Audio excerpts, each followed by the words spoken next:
You're listening to the Served Up Show, a podcast that features inspiring beverage professionals and topic experts that share their passions through meaningful content.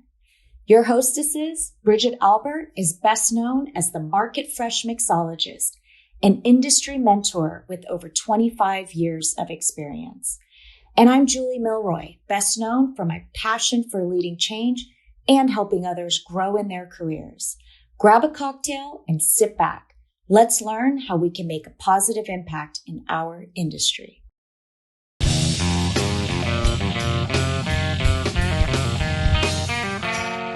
Hey y'all, it's Bridget here. Hampton Water Rosé isn't just a beverage, it's a lifestyle, a testament to the power of friendship and a celebration of life's vibrant moments. From sourcing the finest grapes to crafting the perfect blend, every sip of Hampton Water tells a story, encapsulating the spirit of camaraderie and elevating the art of wine enjoyment. So prepare your taste buds for a journey like no other as we delve into the world of Jesse Bongiovi and Ali Thomas.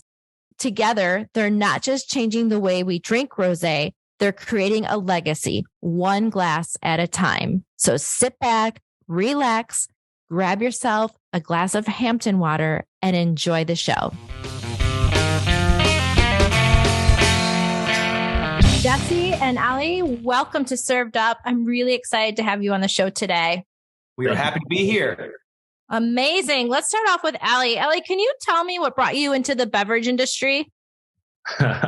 Well, I wish I could give you a cleaner version of this, but it's very straightforward. Jesse and I, we were both college athletes. I played hockey at Notre Dame. Jesse played football. And we clearly weren't very good at that. So we needed to figure out what we really were best at in college, which was drinking. And we knew that we could take that to another level. So that's really how this all started. It was one late night going out to the Hamptons, Jesse and I hanging out, drinking rosé. And, we always had a running joke of Hampton Water being the name of any rosé we drank because our mothers were giving us a hard time for how much rosé we were drinking. So we thought the easiest way to mitigate the hate was by calling any rosé we drank Hampton Water. And the name kind of stuck. And like I said, one late night we were in the Hamptons and Jesse and I came back from a party and John was actually having a party at his house. And we showed up at the house and he offered us a glass of pink juice, is what he was calling rosé at the time. And Jesse and I were feeling ourselves. We walked in there and we kind of looked at him like he had 8 heads. And we said, listen, old man, you're sitting in the Hamptons, you're drinking Hampton Water. And John, being the marketing genius that he is, looked at us, was like, oh my God, could you imagine if someone put that on a bottle? And Jesse and I, being 2 drunk college kids who knew that we couldn't have a desk job, we went back to school. We put our work hats on. We came up with a business plan, marketing plan, label design. And the one thing that we found as our barrier to entry into the industry was that after the sale of Casamigos, right, a lot of celebrities were trying to get into the alcohol space. And for Jesse and I and John, what we realized was that a lot of people were going to do it, but the only way that they were going to succeed is, one, if they had really good juice in the bottle, and 2, if they had a celebrity that was going to work on top of the people that were in the corporation to begin with, right? And we've been very fortunate that all John Bongiovi knows how to do is work, and he's instilled that in his son Jesse, and he's made sure that I understand that as well. So that was our foray into the alcohol industry, was just a one late night hanging out in the Hamptons, sitting on the porch, hanging out, the 3 of us, and the idea was born. Well, that's super cool. Jesse, can you tell me a little bit about the actual wine itself? Where does it come from? How did you select it? Really, how was the brand born, really after that business plan that you two put together? Sure. Yeah. So, to Ali's point, we went back to school and we just started calling people. We literally called everyone from liquor store owners to restaurant owners. And then that got introduced into importers and winemakers. And we started to kind of put together this concept of, we knew what sort of wines we liked. To Ali's point, right? We were going out to the Hamptons. We were drinking lots of different rosés. And as we continued down this journey, and like we said, we started meeting all these different folks in the industry, we really started to broaden our horizons. But we knew at the time, and I still think today, all of our favorite rosés were French. We were drinking many of our competitors now. So I won't mention them by name, no free ads over here on this podcast, but we were enjoying lots of different French rosés, and we liked that style. We liked it lighter. We liked that, that beautiful pink pale color. And so we were familiar with Gerard Bertrand's wines, but we had obviously never met the guy. We had heard about him. We were drinking lots of his products.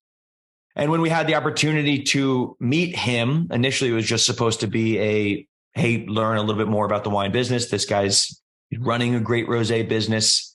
Let us know what you think. And what was supposed to be a 1 hour lunch turned into a 4 hour sit down. And what started as just tell us about how you make rosé. How have you had success? What are you seeing in the market? Turned into, well, I love this idea of creating a lifestyle brand. That's what we're trying to do. There's a great connection between the south of France and the Hamptons, and how we enjoy our summers. They enjoy their summers the same way. And Gerard being a family man, and obviously this being a family business, we hit it off. And so Gerard said, not only will I make this wine for you, but if you'd have me, I would love to be a partner in this business.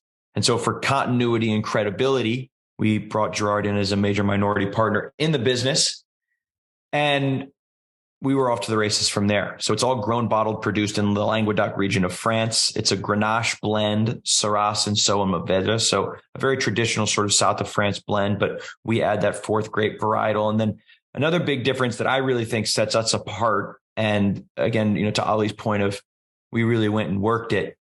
Not only was this not a white label, right? This wasn't just something that Gerard made and said, well, we'll call this Hampton Water. We actually went over there and we spent almost a week literally in a lab doing the weird chemistry and science of blending wine.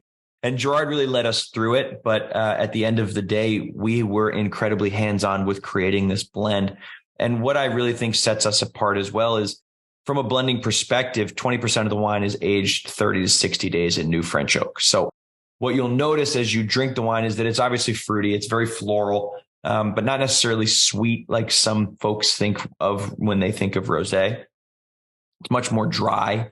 But a big difference from ours that we noticed as we were doing a lot of our research and looking at the category was that so many Provence style rosés were very tip of your tongue. They could be very acidic. You would get sort of this pang of fruit flavor, and then there wouldn't be much else after that. And what Gerard really educated us to, and again, what I think really sets us apart, is the fact that because we're oak aged, it just sort of rounds out the wine. It gets rid of that tip of your tongue acidity. So it's not as if, oh, I'll have one or two glasses and maybe I'll try something else after that. You want to continue to drink this. Again, different fruit, different grape varietals in the wine lead to things like mouth salivation. And that also comes from a lot of the salinity that you get from the limestone that is in the terroir that is so symbolic of the Languedoc region. Obviously, we can go on and on and on, but what we've really found is that, for lack of a better phrase, it's a porch pounder. People don't seem to put this one down. They enjoy it all year, all the time. And bottles don't last, unfortunately, once they're opened. There's nothing wrong with calling it a porch pounder, by the way. It works. It works. I've had it. It's delicious. Ali, I want to go back over to you. And can you tell me, it's like some of the ways that Hampton Water is connecting with the beverage trade? I was recently a judge for Speed Rack. And, Speed Rack is near and dear to all of us in the beverage industry and the hospitality industry. They raise a lot of money for bartenders, with breast cancer, or for breast cancer awareness, as well as services, which is a beautiful thing. And, Hampton Water was front and center. They brought it right up on the stage to us judges. It was a really cool moment. And I just want to hear, and I think our listeners would love to know, what are some of the ways that you're connecting with the beverage trade? I think, look, to your point, Speed Rack has been a great partner for us, right? Last year we actually partnered with the USBG, the Bartenders Guild, and did a cocktail competition. And really, like, at the end of the day, right, the whole idea around this was that when you're sitting at a bar, who's going to offer you your suggestion of drink, right? It's the bartender. So for us, being able to work closely with the bartenders across America is an amazing experience for us. And we plan to continue to do it. I believe next week. This is Monday. In New York, right? Jesse will be there. I will actually be at Women of the Vine, so I will not be with Jesse at that Speed Rack competition. But our whole team will be there on Monday, and we'll continue to keep working because, as I mentioned earlier, right, for us, working with the bartender community to have them be connected with the brand and understand that we're not only just focused on selling wine, but also giving back is a big deal for us, and making sure that the bartenders are able to tell our story, right? Outside of, we have 500,000 plus social media followings, right? But when someone's, bellied up at a bar hanging out, sitting there trying to figure out what they want to drink next and hear our story from a different lens, we're really focusing on these bartenders to be able to tell that story. So being able to be a part of things like Speed Rack really helped the cause and really help us make sure that we're able to tell our story, not through our lens, but through the bartender's lens as well. Yeah. And to piggyback on that, one thing that we were really excited about when working with the USBG, we're the first wine brand ever to partner with the USBG. And we did that last year. And what we've always believed about rosé is that it's meant to be accessible. We don't want it to ever feel as if you don't know a lot about this, that you can't enjoy it. We want people that have never had a rosé, that are intimidated by rosé, that were intimidated by wine in general. When we started this, I was 21 years old. Ali was 23, right? I mean, we literally didn't know anything about making wine or the wine process. And we had walked into plenty of liquor stores and would go, well, I'm going to buy a bottle of tequila because I know what tequila is. I'm going to buy a bottle of rosé. And I'm going to buy a 12 rack of beers. You're not going to get in trouble. You can show up to a house party and be the hero with those three things. But the wine section was incredibly intimidating. And so our belief has always been that we want to really democratize that. And so working with the USBG, doing things like creating cocktails with the wine, like I said, no wine brand has ever done that before. In our minds, if a bartender is at least given the idea to be told, well, this goes great, and we call it a Hampton 75. It's our play on a French 75. So many bartenders around the country go, oh, that would be great in a Negroni. That would be great in a Hottie Toddy. That would be great and the amount of cocktails that not only we obviously got from the amazing USBG competition, but we walk into bars all the time and they go, you got to try, you guys are Hampton Water. You got to try this cocktail that we made. It's crushing. And what I feel that allows them obviously to feel a great sense of pride. It allows us to engage with them in a completely different way that no other wine brand is doing.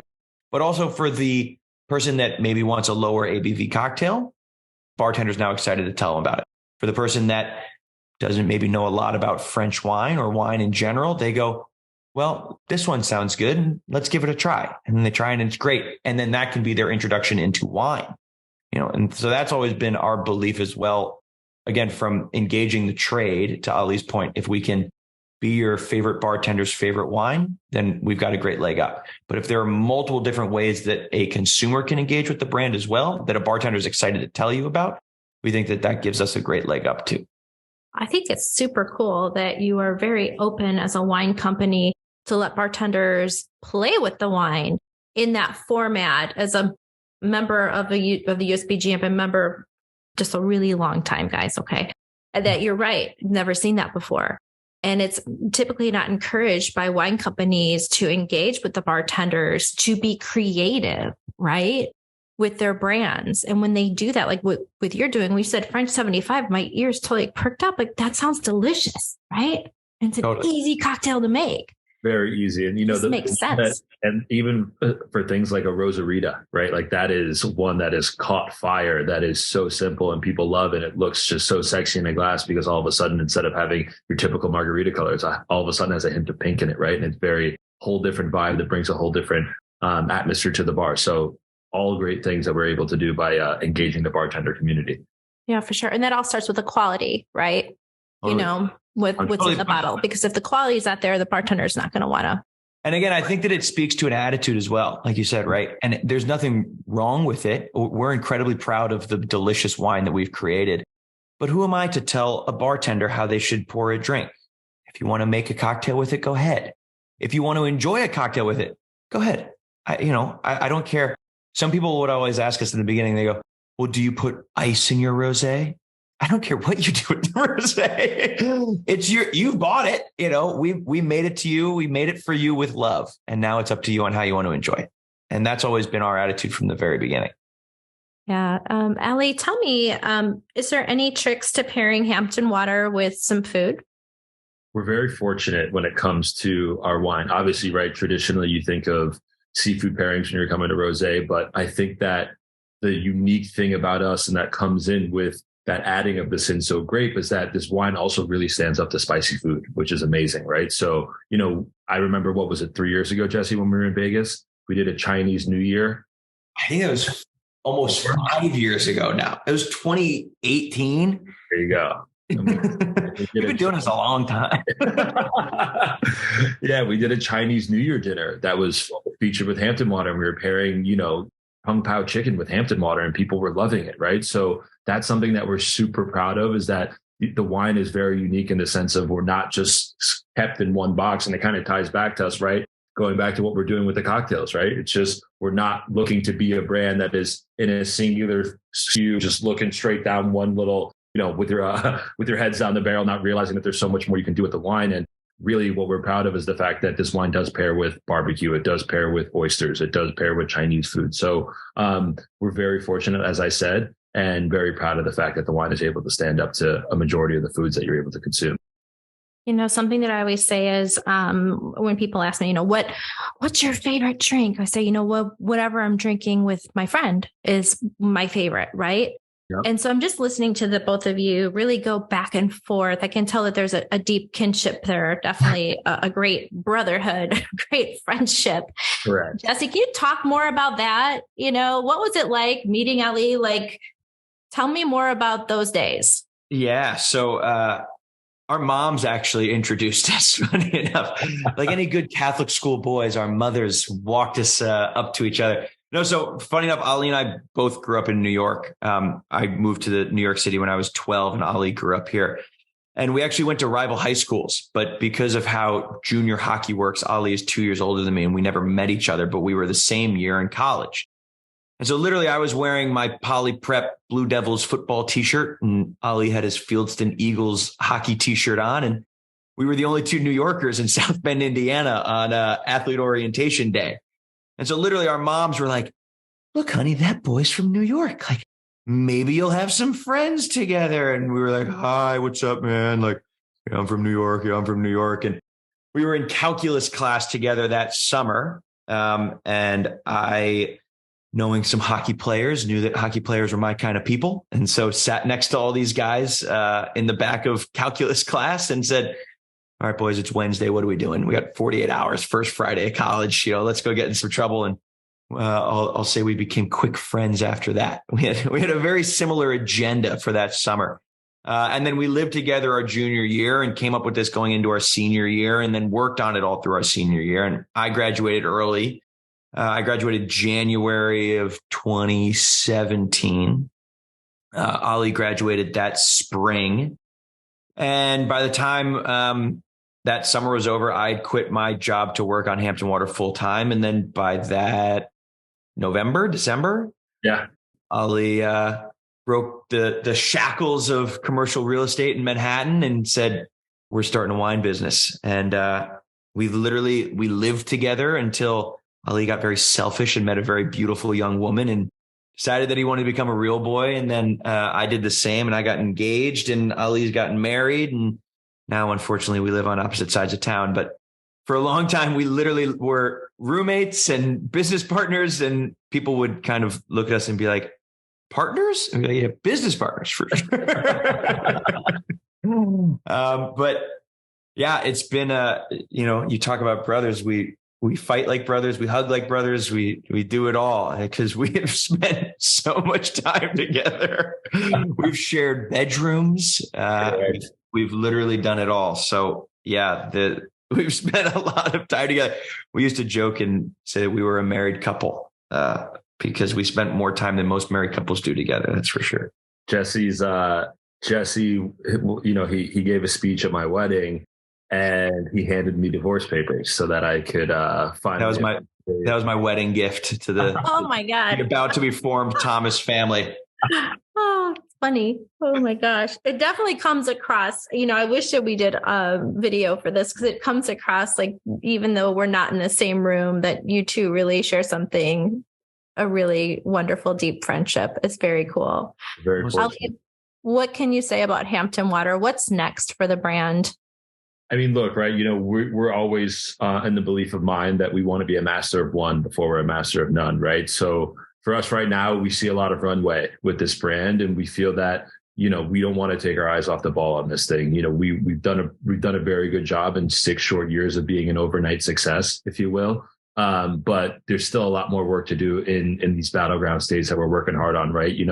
We've done a very good job on the coast. We've done a very good job in Illinois, Chicago specifically, but there's still a lot of territory in between California and New York to cover. So as of now, we are looking to just keep expanding the team and just expanding the distribution net, if you will, across the country, and making sure that we are the rosé brand that people are looking for. And then, Jesse and his team have done an amazing job on the marketing side as well, with growing the social following and making sure that we really do and are the largest followed rosé brand in the world. Because look, for us, that it makes life a lot easier, right? When the marketing and the sales are able to work hand in hand. And, Jesse and his team have done a great job with the marketing, where I'm able to walk in with my team and go, hey guys, you X bar on the Upper East Side that just opened up and is looking for some good foot traffic, right? When you guys put together your wine program and you decide Hampton Water is your by the glass option, and you're going to put that French 75 or Hampton 75 or that Rosarita on your menu,